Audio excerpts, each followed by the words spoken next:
Well, that was excuse me, fantastic, Marion Hills, and your next meeting's after Chapel Hill is in Portland.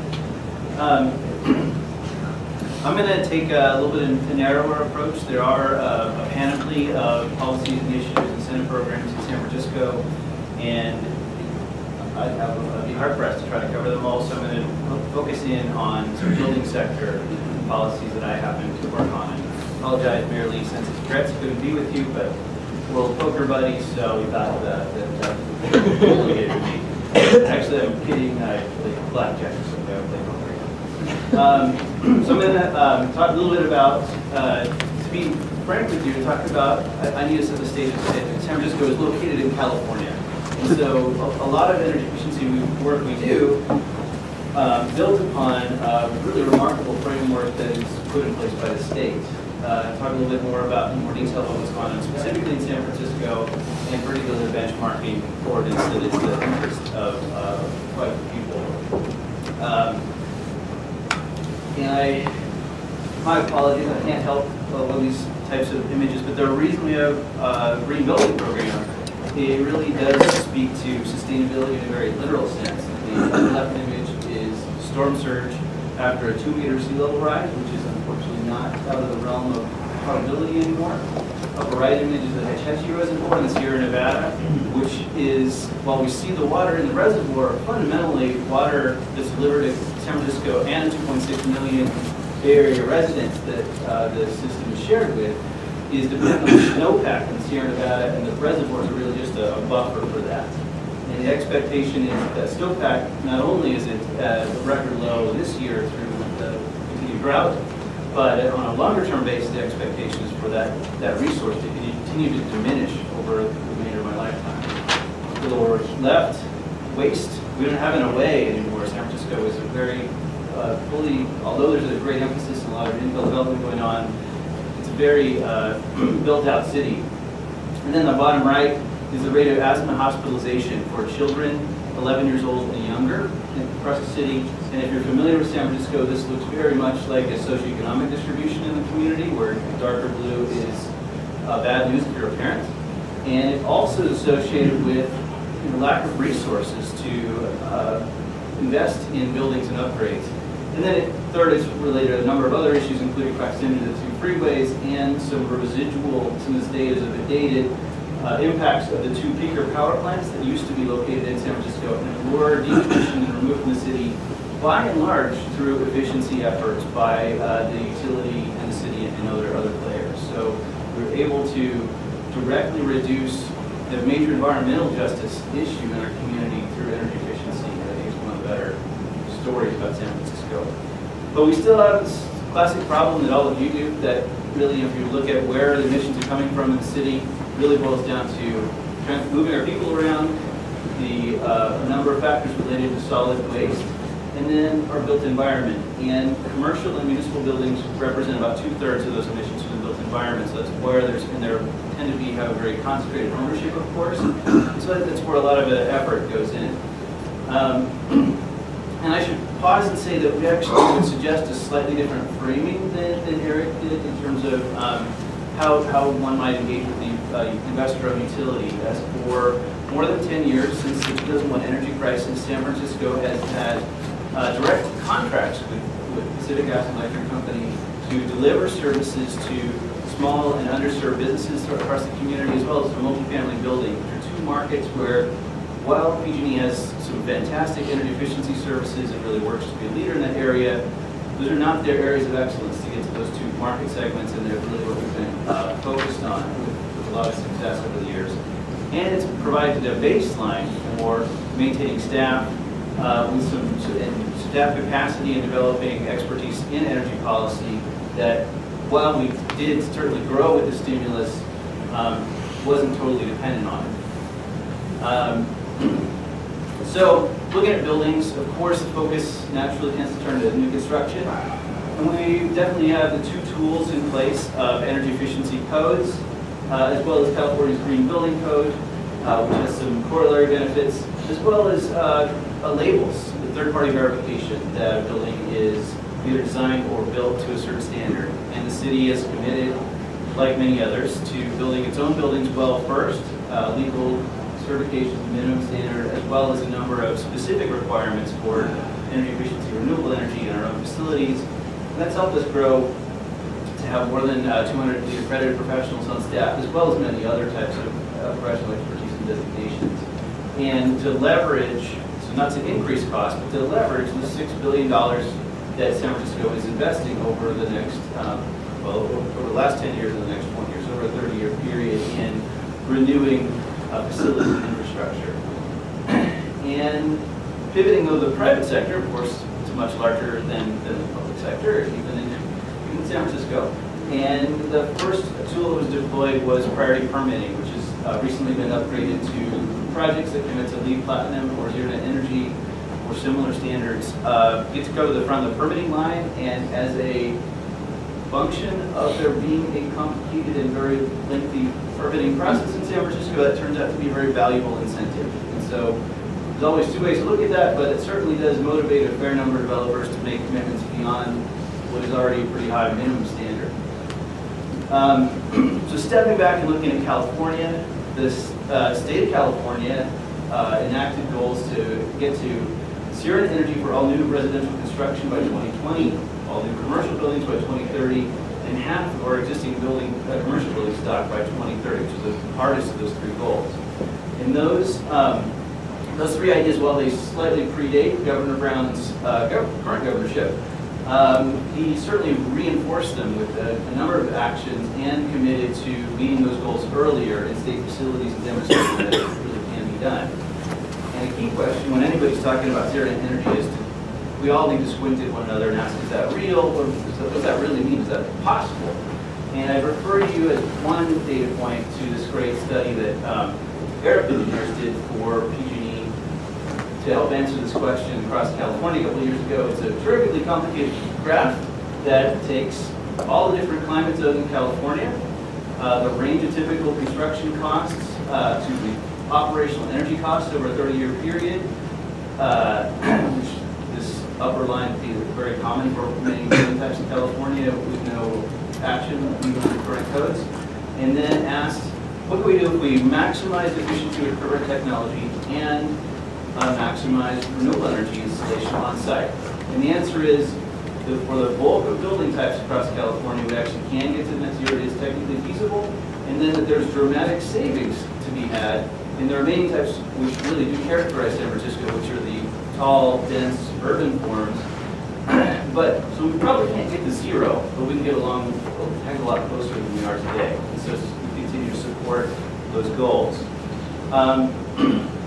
So looking at the policy, and I apologize for graphic design here, but looking at the policy framework from that sort of lens, we have, this great new construction efforts. A lot of that also applies to major renovations, but the real area of opportunity in the community is our existing building stock, which in any given year is going to account for 98% of our built environment. And luckily, it's where the bulk of the utility incentive dollars also happen to be available for investment. So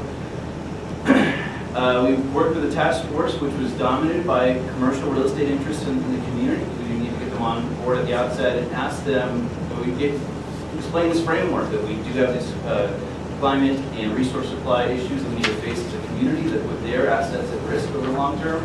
And these are the tools that we have today. We have codes. We have about $1 billion a year that California ratepayers invest in energy efficiency through both the direct programs through the utilities as well as the San Francisco Energy Watch is our internal city program. We have financing programs, among them San Francisco has a property assessed clean energy or PACE program that's out there operating in the marketplace. And then we have great adoption, particularly in San Francisco, of voluntary labels for the Energy Star and LEED. And so looking at that and really wrestling with those issues, I think a very interesting thing, change happened.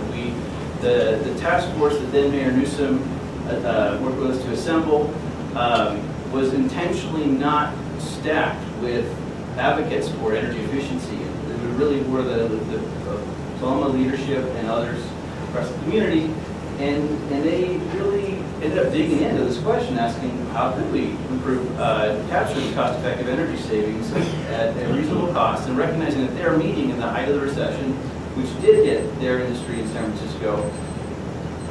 And access to capital and just the rate of foreclosure of commercial properties was pretty intense at that moment. And so it was a recognition that nobody could solve these problems directly with money. That the city definitely wasn't going to come in with the billions of dollars to invest to just pay everyone to upgrade their facilities. And the same was really true in the private sector, that there wasn't the utility didn't have extra funds either. And so the answer really was to take advantage of data, that it's funded, that we treat data as perhaps the most private type of, energy usage data is perhaps the most private type of data in California at the moment. And by trying to break a little of that loose and make sure that each stakeholder did have some fundamental understanding about how their building is performing and what the potential is really a call to action. And so that did lead to a mandate. And the three things that are asked for are annually reporting total energy consumption using Energy Star Portfolio Manager, so the same type of policy as in 8 other U.S. cities at this point. And then an action plan, which you could take as a euphemism or maybe a more appropriate term for an energy audit, a comprehensive look at the building to identify what exactly is cost effective, because there's a big difference between myself or Eric or anyone else saying that there's a lot of cost-effective energy efficiency opportunities in the building and having a proposal that's itemized exactly what would make financial sense in your building. And we had data from operating our own energy efficiency program over that 10-year period that was the biggest step, that we have knocked on every door that we could physically access in San Francisco multiple times and offered free energy efficiency services. And 9 out of 10 times, the owner would decline. But once we're in that door, about 50% of the time, depends on the market segment, but around half the time, we were able to engage them to make upgrades in their building. And really the key thing was accepting the free offer and getting an asset evaluation. Now this audit that's required is not free, it's being provided in the private marketplace.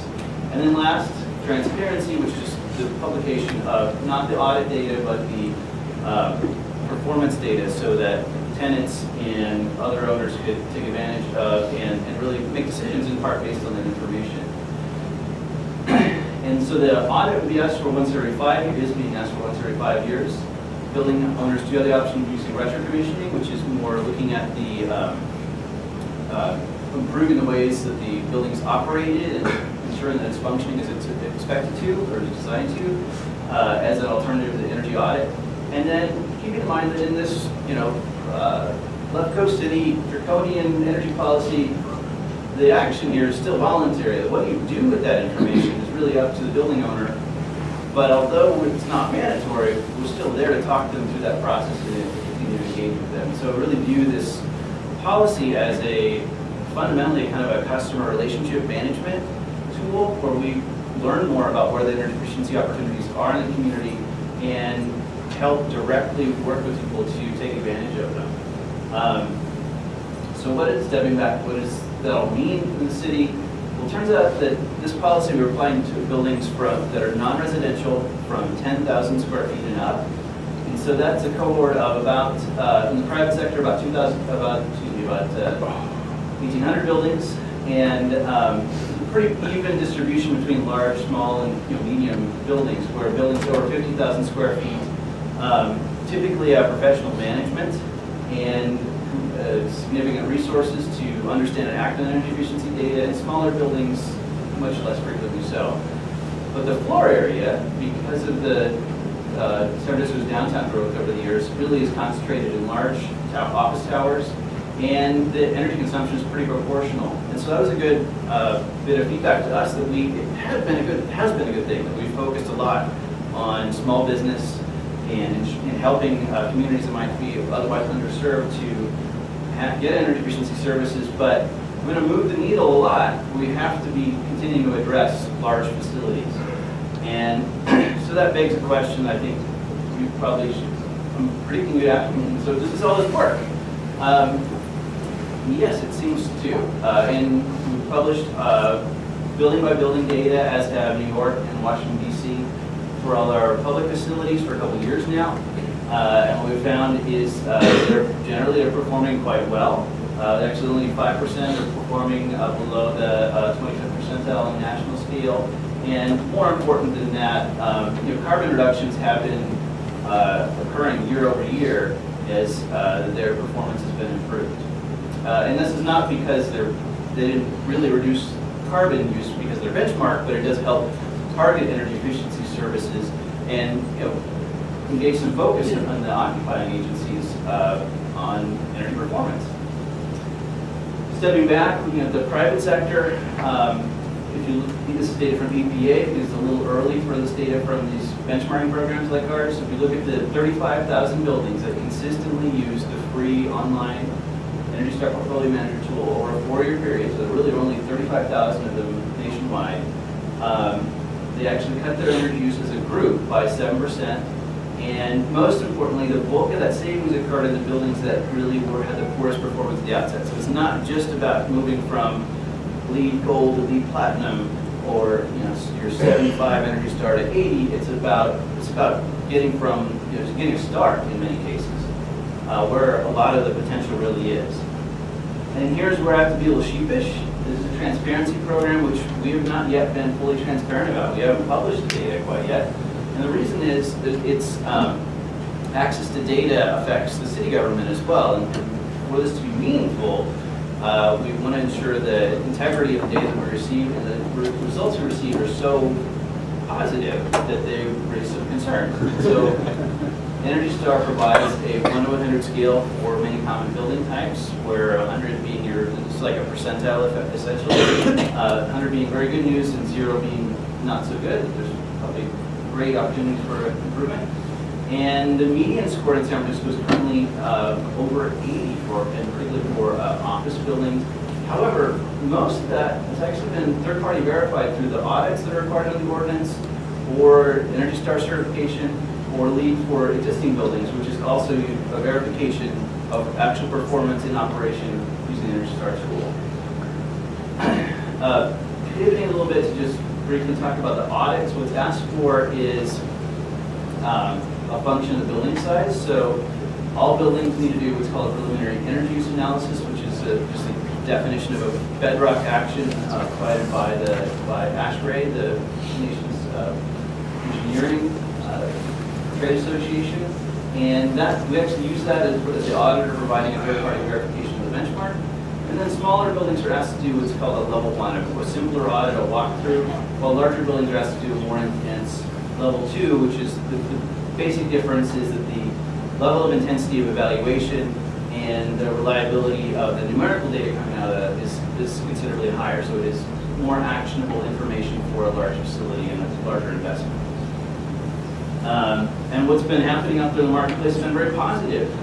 We've seen great success in new buildings where, for example, the Intercontinental Hotel went in operation in 2007. And they've cut their energy use, so it was built to quite modern codes, not quite their current code, but definitely to California's energy standards at the time. And they've cut their energy use by 30% since they went into operation just a couple of years ago. We look at some of our oldest buildings. The Flood building was the only survivor on that part of Market Street of the 1906 earthquake and fire. And it is, of course, a historic landmark. They were not, this ownership was really not too interested in doing an audit because they had done a lot of energy efficiency work over the years, and they really didn't think that the city asking them to do so was going to find value for them. But they did comply, and they actually found significant potential for savings, and they did act on that most importantly. So that's why I highlight this, is that they went in skeptical, but they did take a clear-eyed look at the information and act upon it, and really added some value to their building by improving some lighting controls. The PACE program is definitely having some difficulty building a good pipeline, but we have completed the first project through this program, which was a $1.4 million investment in the Prologis headquarters at Pier 1, and that included both a significant renewable energy installation of 200 kilowatt PV system and recommissioning and lighting, so it's about a 30% reduction in total energy consumption in an already rather efficient building. Stepping back and looking more broadly, we're just in the really early days of collecting audit data from buildings affected in San Francisco. So this is just looking at the first 120 level 2 audits. There was substantial energy savings opportunity found. There's some of that information has been acted upon, and there's more than $45 million in net present value in the measures that have been identified today just through this particular initial subset of audits.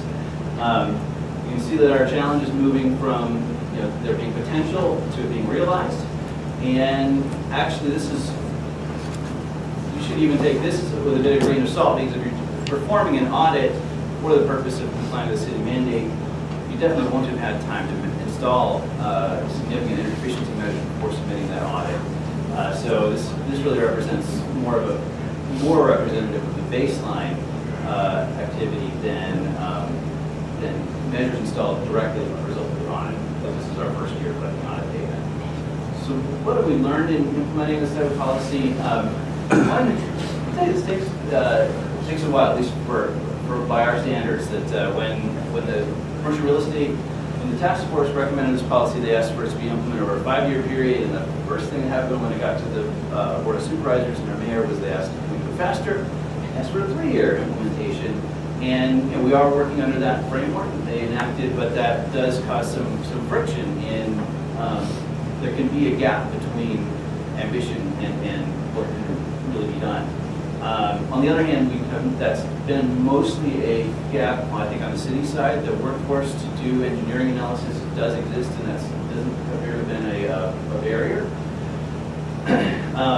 We also really didn't start with a quality inventory of our building stock, which has been the case in talking with my peers in other cities and every other community that enact one of these things, that we all have planning departments with fantastic GIS resources and many types of databases, but oddly nobody's tracking buildings, or it's certainly very rare that people are tracking buildings as opposed to properties or projects. And so our building department fundamentally tracks projects, and our county assessor recorder is the closest database that we had to an inventory of building stock, and they track property, and they didn't consistently track when there are multiple parcels associated with a building, or when there's a campus, how many buildings are on that campus. The engagement with the utility and our state regulators is definitely critical. We've gotten a lot of educational support from PG&E, as well as while we continue to really try to twist their arm to support easier access to the data for the building owner in cases where they have multiple tenants. They certainly have been a critical partner overall. Really understanding the market, that there isn't just a cohort of buildings out there, but there are many different market segments, and they make decisions, and they need to be communicated with very differently. And then to really leverage the incentives that are out there in our community. And so I'm almost done, but I just want to pause to talk about access to data, because I feel like this is a recurring issue in almost every community, with the possible exception of Chicago, where these policies are being enacted, and it's really worst at the moment in San Francisco. And so there's an ongoing discussion about a smart meter installation, and how there's great value for engineering and for the building owner from the very detailed data that you can obtain by installing those types of meters. But of course, if that information is directly public in terms of your energy use in very small intervals of time, a lot of intrusive inferences could be made if we're talking about a single family home. So frequently when we start talking about energy usage and privacy, really most market actors are concerned about this. So what protections we have for consumers for single family homes with highly detailed energy usage data? And the answer really is that should be very tightly protected, and it should be between you and the utility and really totally subject to consent. But what we're working with is, what we're trying to engage with are large buildings where they're in with monthly or even annual energy consumption data, where the privacy concerns are much less, and they are very rare. Our ordinance actually has an exemption for which any building owner could claim, where they could state that they're willing to state in writing that their energy consumption data is so sensitive that it should not be published. We are obliged to not publish that. We've gotten 0 requests for that to date. So it's just really not a fundamental issue in terms of an office building. It is an issue in terms of, it becomes an issue again, we're talking about manufacturing, but it's that question of scale that really needs to be part of the discussion. We need to clarify that the data should really flow as easily as possible to people who can, the largest group of people who can act upon that information when there's a very low privacy risk and concern. If you're interested in these types of policies, there are a wealth of resources out there for you, and this is just a sampling of some, and we, as a city that's been engaged in the first round of these types of policies, have been directly aiding in the development of many of these resources. That includes buildingrating.org is a very good overview of what's going on out there nationally, including a map of city by city and state by state. The C Action, which is a Department of Energy project, or stands for State and Local Energy Efficiency Action Working Group, has policy design guidelines, sample policy language, and really is helpful in one of the things that's very helpful in building stakeholder support is having policy that's consistent with other cities, because often the people who can generate the greatest opposition tend to be the large real estate owners, representatives of large real estate interests. And those organizations are not located in any one city, right? And so if you have a very different policy across many different markets, even if that's been done very rationally, that's a problem for very large real estate interests. And really, I think it's standardization at some cost of detail is very helpful for engaging them and getting them started on this road. Department of Energy is building a database, which is not yet complete, but we're engaged in the pilot right now, that would reduce the cost of managing and running one of these programs by using a standardized tool. There's the Building Performance Database, which is a really helpful resource for becoming a resource for financial decision making by being one of a couple of different projects enables actuarial decision making in the energy efficiency market. And also some data exchange standards, which don't sound too exciting, but by standardizing how we manage our data, we're able to talk with each other much more efficiently and effectively to share resources and development tools. And that's really our challenge as much as anyone else's, is how do you implement these programs at least cost? And these efforts are instrumental to standardizing and further cutting the cost of taking this type of action. And then, of course, portfolio managers have been the bedrock all along. It's a standard and free platform and a great resource. I'll apologize I didn't provide this information for a briefing packet, but I will make it available so that if you're interested, there's links to all these resources that I mentioned throughout the presentation.